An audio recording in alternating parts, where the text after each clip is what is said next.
Hey guys, welcome back to my channel Bhavanya's ಕಿಚನ್ಗೆ ಸ್ವಾಗತ.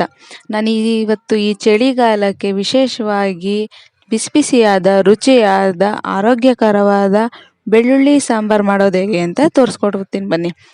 ಇದನ್ನ ಹೇಗೆ ಮಾಡೋದು ಮತ್ತು ಅದಕ್ಕೆ ಬೇಕಾಗಿರೋ ಪದಾರ್ಥಗಳೇನು ಅಂತ ನೋಡೋಣ ಬನ್ನಿ. ಮೊದಲಿಗೆ ಬೆಳ್ಳುಳ್ಳಿ 5, ತೆಂಗಿನ ತುರಿ 1 ಕಪ್, ಟೊಮ್ಯಾಟೊ 1, ಹುಣಸೆಹಣ್ಣು ಸ್ವಲ್ಪ, ಸಾಂಬಾರ್ ಪೌಡರ್ 1 ಟೇಬಲ್ ಸ್ಪೂನ್, ತುಪ್ಪ 4 ಟೇಬಲ್ ಸ್ಪೂನ್, ಚಿಟಿಕೆ ಅರಿಶಿಣ, ಎಣ್ಣೆ 2 ಟೇಬಲ್ ಸ್ಪೂನ್, ಒಗ್ಗರಣೆಗೆ ಸಾಸಿವೆ, ಒಣಮೆಣಸಿನ್ಕಾಯಿ, ಕರಿಬೇವಿನ ಎಲೆ, ರುಚಿಗೆ ತಕ್ಕಷ್ಟು ಉಪ್ಪು. ಇದಿಷ್ಟು ಪದಾರ್ಥಗಳು ನಮಗೆ ಇವಾಗ ಬೇಕಾಗುತ್ತೆ. ಬನ್ನಿ ಇವಾಗ ಹೇಗೆ ಮಾಡೋದು ಅಂತ ನೋಡೋಣ.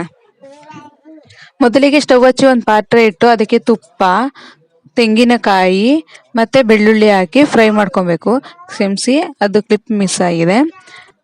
ನಂತರ ಒಂದು ಜಾರಿಗೆ ಫ್ರೈ ಮಾಡಿ ಇಟ್ಕೊಂಡಿರೋ ಕಾಯಿ ಬೆಳ್ಳುಳ್ಳಿ ಹಾಕ್ಕೊಂಡು ಅದ್ರ ಜೊತೆಗೆ ಟೊಮೆಟೊ, ಹುಣಸೆಹಣ್ಣು ಮತ್ತು ಸಾಂಬಾರು ಪೌಡರು ಹಾಕ್ಕೊಂಡು ರುಬ್ಕೊಬೇಕು.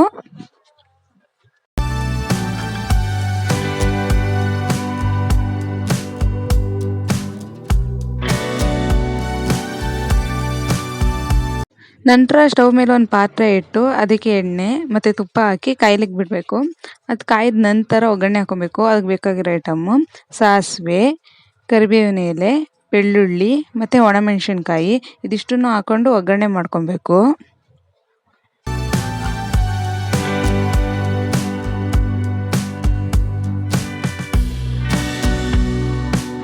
ಒಗ್ಗರಣೆ ಹಾಕೊಂಡ್ಮೇಲೆ ಅದಕ್ಕೆ ರುಬ್ಕೊಂಡಿರೋ ಖಾರ ಹಾಕ್ಕೊಬೇಕು. ಅದನ್ನು ಸ್ವಲ್ಪ ಹೊತ್ತು ಫ್ರೈ ಮಾಡ್ಕೊಬೇಕು. ನಂತರ ಅದಕ್ಕೆ ನೀರು ಹಾಕ್ಕೊಬೇಕು. ಅದಕ್ಕೆ ಬೇಕಾಗಿರೋಷ್ಟು ನೀರು ಹಾಕ್ಕೊಂಡು ಚೆನ್ನಾಗಿ ಮಿಕ್ಸ್ ಮಾಡ್ಕೊಬೇಕು.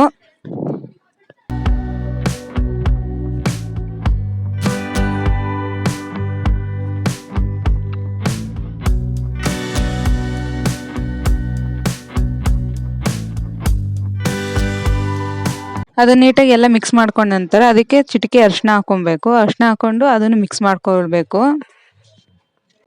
ನಂತರ ಇದಕ್ಕೆ ರುಚಿಗೆ ತಕ್ಕಷ್ಟು ಉಪ್ಪು ಹಾಕ್ಕೊಬೇಕು. ಮತ್ತು ಅದನ್ನು ಚೆನ್ನಾಗಿ ಮಿಕ್ಸ್ ಮಾಡಿ ಅದನ್ನು ಕುದಿಯೋದಕ್ಕೆ ಬಿಡೋಣ.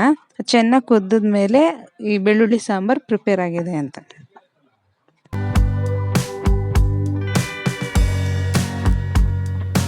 ನೋಡಿ, ಸಾಂಬಾರು ಚೆನ್ನಾಗಿ ಕುದೀತಾ ಇದೆ, ಅಂದರೆ ಬೆಳ್ಳುಳ್ಳಿ ಸಾಂಬಾರು ರೆಡಿಯಾಗಿದೆ ಅಂತ. ಇದನ್ನು ಒಂದು ಬೌಲ್ಗೆ ಟ್ರಾನ್ಸ್ಫರ್ ಮಾಡ್ಕೊಳ್ಳೋಣ.